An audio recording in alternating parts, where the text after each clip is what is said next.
Hi friends, అందరికీ ముందుగా కార్తీక పౌర్ణమి శుభాకాంక్షలు.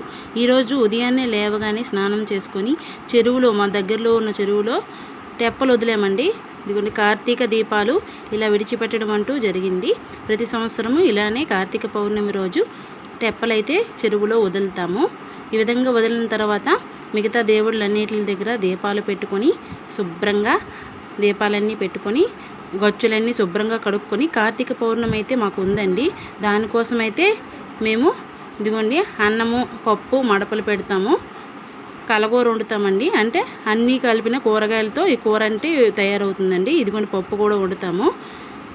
వడపప్పు, అంటిపళ్ళు, కొబ్బరికాయ ముక్కలు, అదే ఎర్రదుంపలు, చెరుకు ముక్కలు, బెల్లము అంటే పెట్టడం అంటూ జరుగుతుందండి. అలాగే గారెలు, బూర్లు కూడా వండుతామండి. కుడ్డ పెడతామండి. గుడ్డ దగ్గర ఇవన్నీ పెడతామన్నమాట. అందరము పట్లు పడతామన్నమాట. పట్లు ఉందండి, ఎల్లా పట్టు అని 2 ఉంటాయి. అందుకని గారెలు, బూర్లు వండడం జరుగుతుంది. ఇదిగోండి గుడ్డ దగ్గర పెట్టడానికి ఇవన్నీ ఆ నోముతోలండి. అవి నోముతోలు ఆ గుడ్డకు కడతామండి. ఇదిగోండి ఈ విధంగా కట్టి కేదారేశ్వర వ్రతం అనే పుస్తకాన్ని చదువుకుంటామండి. అంటే పరమేశ్వరుడిని పూజిస్తామన్నమాట.